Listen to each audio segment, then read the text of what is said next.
I think I had talked about NFL player Duane Thomas, but I didn't really quite go into depths. But he passed away in August this past year, so it might be a couple months as far as going back on it. But I'm going to talk about him again because of what he went through. Because I don't think a lot of people understand. He dealt for the same situations in NFL that Kurt Floyd dealt with in baseball. But he was a very outspoken brother, which I got much respect for.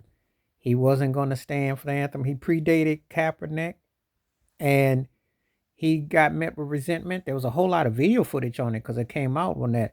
The other thing about him is that he spoke out against Tom Landry, called him stoic, and he had words for Tex Stram, the general manager of the Cowboys.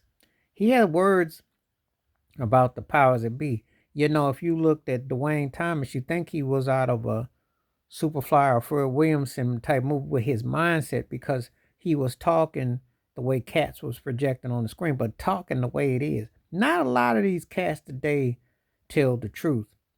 And there is a big difference. That's why I cringe when I hear people say, oh, so and so is like the Ali of the day or this and that. There's not a lot of people that stand for anything, right or wrong or indifferent. They just sit there and say what's going to say because they got sponsors they bought and paid for.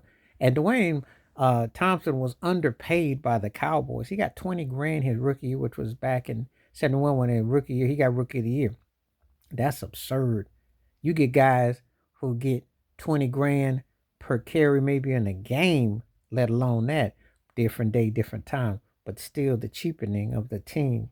You wonder how these owners, how these teams get bought and paid for because they didn't pay their players worth anything. Then you read about his travels to playing for Washington and San Diego, what happened in San Diego with them to Washington, how the fans jeered him because he wouldn't stand for the anthem, and he spoke his mind. He spoke his mind. As a matter of fact, Jim Brown was an adversary of him in the 73 season. Back when cats made social statements, back when they weren't afraid to put everything on the line. That's why you don't hear about him amongst the Cowboy greats. They don't talk about him.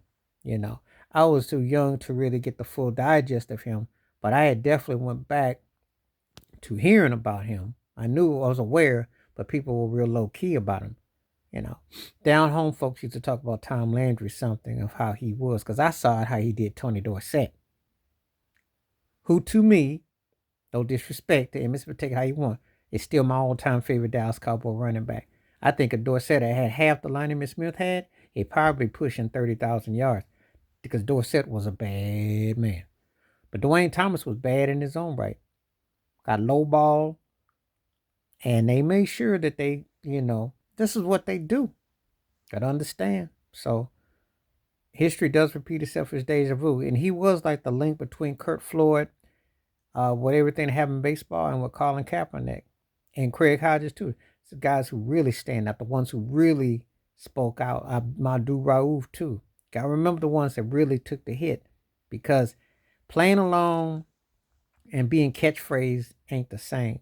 When they mess with your livelihood and then they use you, it speaks volumes. So I wanted to just again acknowledge and thoughts and prayers with Duane Thomas' family and friends and remember him. But it's important that people who don't know read up on him, what he went through, and how the politicking.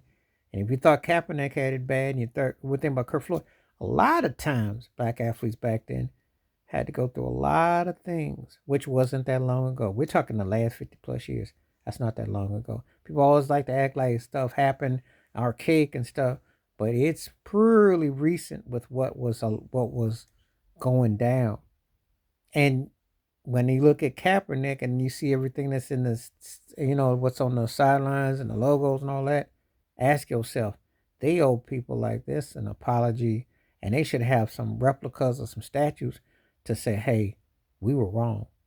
Because Duane Thomas was on the mark with what he was about. Please like, subscribe, welcome thoughts, comments, and I do respond. Thank you. Wash your hands, keep your mind clear. Watch out for another share if you like. And please hit that membership. Stay focused, stay blessed, stay clear, stay cool, stay on it. And I remember reading about him because one of the general managers, I think back in the Patriots back in the 70s, said the only three backs he thought that were better than Duane Thomas. And he mentioned O.J. Simpson, Jim Brown, and Gale Sayers, who happened to be three of my all-time favorite running backs. So that should tell you how bad the cat was. He just didn't get a fair shake. All right, I'm out. Peace.